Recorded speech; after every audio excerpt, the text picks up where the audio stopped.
Varicose veins కి సరైన చికిత్స కోసం సంప్రదించండి ఎవిస్ హాస్పిటల్.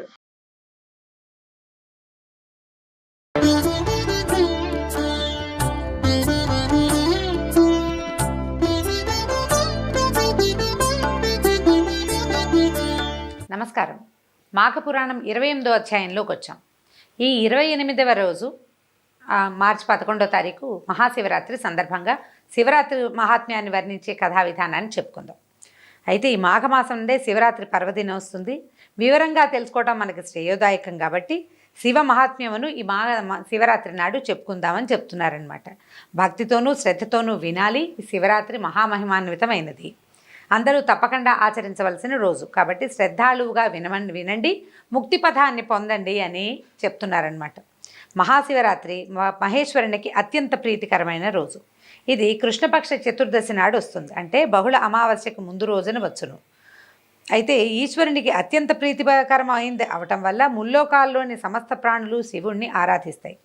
మహాశివరాత్రి నాడు శివుణ్ణి ఆరాధిస్తే సర్వ పాపాలు నశించిపోతాయి. అయితే శివరాత్రి అనేది ప్రతి మాసంలోనూ వస్తుంది. మాస శివరాత్రి అని చెప్పుకుంటాం కదా. అయితే మాఘమాసం అందు బహుళ అమావాస్యకు ముందు రోజైన రోజునే చతుర్దశిని మహాశివరాత్రిగా అంటారు. శివరాత్రి నాడు భక్తులందరూ నదిలో కానీ కాలవ యందు కానీ లేదా నీటి తావు ఎందంటే బావులు వాటి దగ్గర కూడా శుచిగా స్నానం చేయాలి. తర్వాత శివ పూజ చేసుకోవాలి.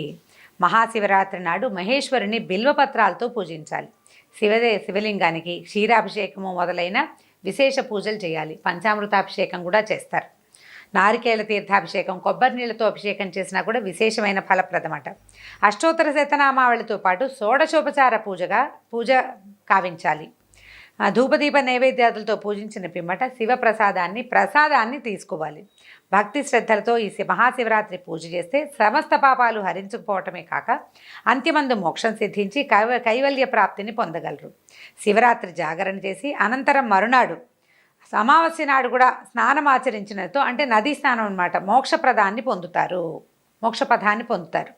శివరాత్రిని మించిన పర్వదినం శివ పూజకి ఇంకొకటి లేదట.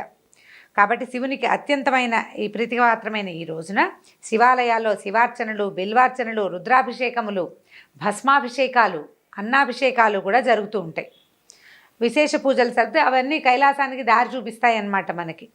ఈ శివరాత్రి నాడు స్త్రీ పురుష భేదం లేకుండా, జాతి మత కుల విచక్షణ లేకుండా సర్వులు ఆచరించవచ్చు. శివరాత్రి నాడు జాగరణ చేసి సంకీర్తనలు, భజనలు, శివపురాణ శ్రవణము చేస్తే కలిగే పుణ్యం అంతా ఇంతా కాదు, విశేష పుణ్య ఫలప్రదము. దీనికి నిదర్శనానికి ఒక బోయవాడి కథని చెప్తున్నారండి.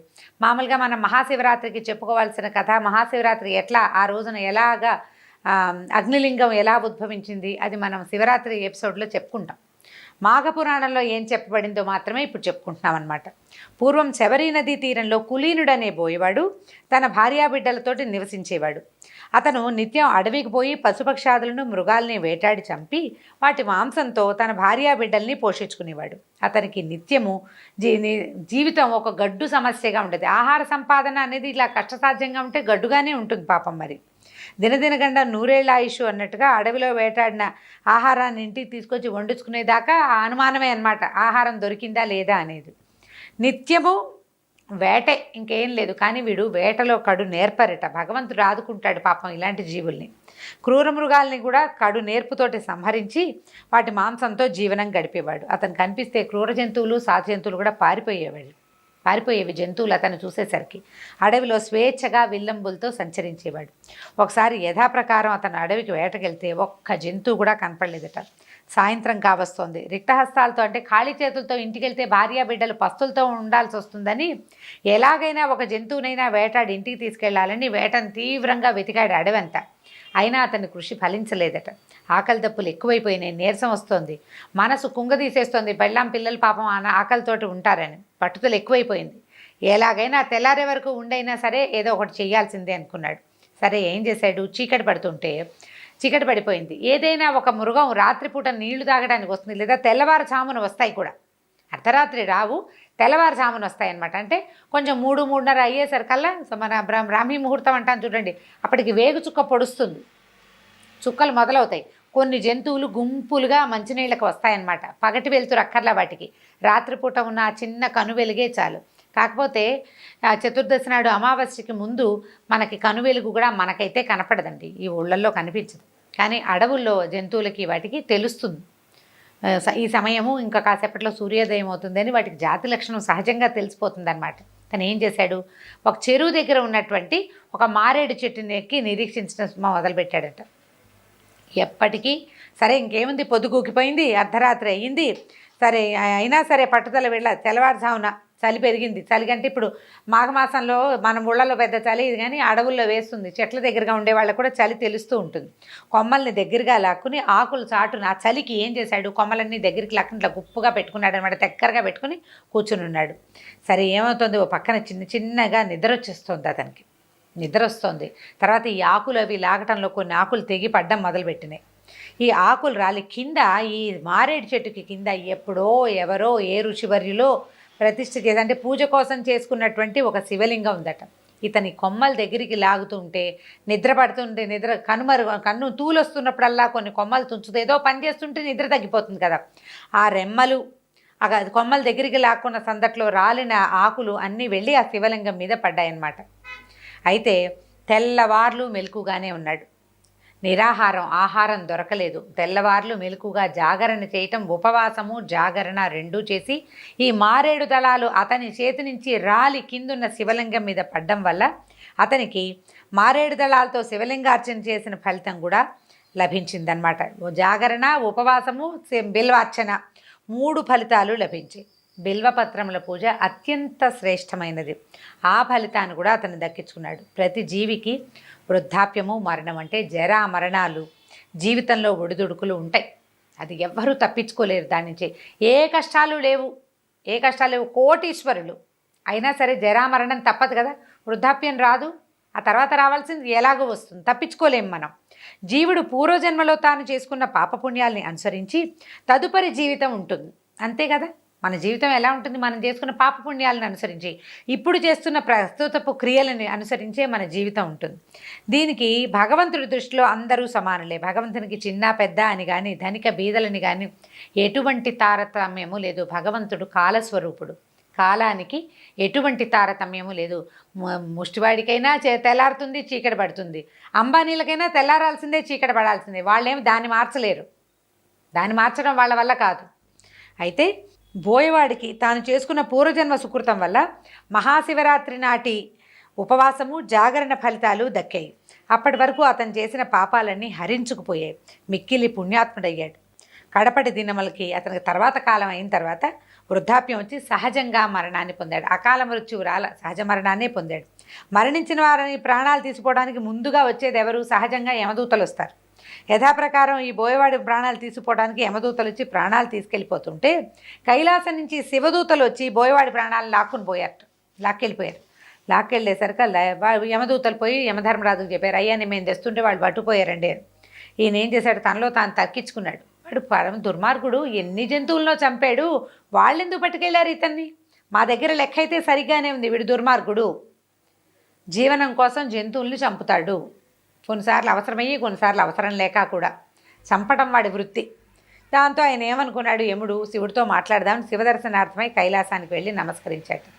భూతగణాలతో సేవింపబడేటువంటి పరమేశ్వరుడు యముడిని చూసి దీర్ఘాయుష్మాన్ భవ అని దీవించి, ఏమిటి నాయన యమధర్మరాజా, ఈ సమయం కాని సమయంలో ఇలా వచ్చావు, ఏమిటి, ఏ ప్రశ్నతోటి వచ్చావని అడిగితే, అయ్యా పరమేశ్వర ఏమని చెప్పను, మేము ఒక జీవుణ్ణి అన్నీ పరిశీలిస్తాం, వాడి పుట్టుపూర్వోత్తరాలు, వాడి పాపపుణ్యాలు, వాటిని బేరీజ్ వేసి అప్పుడు వీడు పుణ్యాత్ముడా పాపాత్ముడా అని నిర్ధారించుకున్నాకే ఒక జీవిని తీసుకెళ్ళి శిక్షిస్తాం.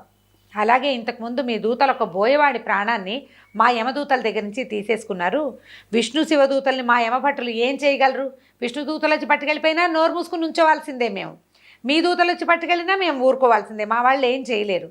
మీ వద్దకు తెచ్చిన వాడు ఆ బోయవాడు మహాపాపి, నిత్యము జీవహింసతోనే కాలం వెళ్ళబుచ్చాడు, దయాదాక్షిణ్యాలు లేని క్రూరుడు, ఏనాడు దైవం పేరెత్తి కూడా ఎరగడు. చింతన పక్కన పెట్టండి, దైవ చింతన చేయాలంటే ఉండాలి బుద్ధి లోపల, పేరు కూడా తెలియదు బడికి, అట్లాంటి వాడు. భక్తితో భగవదారాధన చేయటం తెలీదు. అలాంటిది పాపాత్ముడు ఒక్క శివరాత్రి నాటి రాత్రి యాదృచ్ఛికంగా వాడు కావాలని చేయలే. ఉపవాసము, జాగరణ, శివపూజ అంటే మారేడు దళాలు పూజగా చేయలే, పైనుంచి తుప్పి పడేశాడు, కింద నీ మీద పడ్డాయి, అంతే, అదే జరిగింది. అది స్వార్థ చింతనతోటి చేశాడు. ఉపవాసము జాగరణ అంటే దొరకలేదు కాబట్టి తినలేదు, పడుకునే అవకాశం లేదు కాబట్టి పడుకోలేదు, శ్రద్ధతోటి భక్తితోటి చేసింది కాదు అది. అయినా కూడా వాడికి ఆ చెట్టు కూడా యాదృచ్ఛికంగా దొరికింది. నేరేడు చెట్టు అయితే ఏం చేసేవాడు? అప్పుడు అలాగే ఆకులు రాలిపడేవి, ఏ ప్రయోజనం ఉండేది కాదు. యాదృచ్ఛికంగా వాడికి ఈ మారేడు చెట్టు దొరికింది. యాదృచ్ఛికంగానే శివలింగం మీద పడ్డాయి. చిత్తశుద్ధి లేదు వాడికి. చిత్తశుద్ధి లేని శివపూజ ఏ ప్రయోజనాన్ని ఇవ్వకూడదు. అంతా యాదృచ్ఛికమే. కఠినాత్ముడు, క్రూరుడు, మహాపాపి, వాడికి కైలాస ప్రాప్తి ఇచ్చావు మహాశయదేవా. ఎట్లా కుదురుతుంది ఇది? వాడికి ఎట్లా ఇచ్చావు కైలాసాన్ని? అంత మాత్రంలోనే వాడికి పుణ్యం వచ్చేస్తుందా? ఈ ధర్మ సందేహాన్ని తీర్చుకోవడానికే నేను వచ్చానన్నాడు. ఈ సందేహం మనందరికీ వస్తుందండి. ఏటా వింటుంటామా? మళ్ళీ వస్తాయి అదే ప్రశ్నలు. ఇన్ని సమస్తమైన పాపాలు చేసేవాడు ఓ పూజ చేస్తే వాడికి పుణ్యం వచ్చేస్తుందా అండి అని. పుణ్యం వచ్చేసిందండి. కాకపోతే ఇక్కడ ఒక ధర్మ సూక్ష్మం ఉంది, మనం గ్రహించాల్సింది. వీడు బతుకునున్నాళ్ళు సుఖపడ్డాడని ఏమీ రాయిలా చెప్పబడలేదు. అంత్యంలో పొందాడు దీన్ని, మరణానంతర సుఖం పొందాడు. కానీ జీవితంలో వాడు అలాగే వేటాడుతున్నాడు. వాడికి ఏం కోట్లు కురిసిపోయి వాడు ధనవంతుడైపోలా. వాడు వేటాడే బతుకు వేటాడేదిగానే ఉంది. వాడు ఆర్జించిన పుణ్యం వాడికి మరణానంతర సుఖాన్ని ఇచ్చిందనమాట. అంతటా చిద్విలాసమూర్తి అయిన సాంబశివుడు తిరునవ్వు నవ్వి, ఓ యమధర్మరాజా, ఇదొక ధర్మ సూక్ష్మం. అగ్నిని తెలిసి ముట్టుకున్నా తెలియక ముట్టుకున్నా అంటుకొని బాధించక మానదు కదా. అట్లాగే పాపపుణ్యాలు తెలియక చేసినా తెలిసి చేసినా అంటక మానవు. కాబట్టి నాకు అత్యంత ప్రీతిపాత్రమైన శివరాత్రి నాడు ఈ బోయవాని కారణం వలననే కదా బిల్వపత్రార్చన జరిగింది. వాడు చెట్టెక్కాడు, పడేశాడు, నాకు అర్చన జరిగింది అక్కడ. కాబట్టి బోయవాని చిత్తం ఎట్లా ఉన్నా ఉపవాసము జాగరణ చేశాడు. యాదృచ్ఛికమే నువ్వు చెప్పినట్టు, కానీ జరిగింది. మహాశివరాత్రి నాడు ఎవరు ఎట్లా శివలింగార్చన చేసినా పుణ్యం దక్కాలనే నియమం వల్లనే ఆ బోయవాడు సర్వపాప విముక్తుడయి కైలాస ప్రాప్తికి అర్హుడయ్యాడు. కాబట్టి బోయవానికి అతనికి వ్రత ఫలితం దక్కింది, శివ సాయుధ్యాన్ని పొందగలుగుతున్నాడని వివరించాడట పరమేశ్వరుడు. యముడు ఈ ధర్మ సూక్ష్మాన్ని గ్రహించి బోయవాడు శివ సాయుధ్యాన్ని పొందడం న్యాయమేనని భావించి పరమేశ్వరుని దగ్గర సెలవు తీసుకుని తన నిజ నివాసానికి వెళ్ళిపోయాడు. దీంతో 28వ రోజు మాఘ పురాణం పూర్తయిందండి. భక్తులందరూ అంటే వినేవాళ్ళందరూ అనమాట, వినేవాళ్ళని భక్తులనే అనాల్సి వస్తుంది. మహాశివరాత్రి పర్వదినాన్ని యథాశక్తి భక్తి శ్రద్ధలతోటి చేసుకోగలరని ఆశిస్తూ సెలవు తీసుకుంటాను. రేపు మళ్ళీ కలుసుకుందాం. నమస్కారం.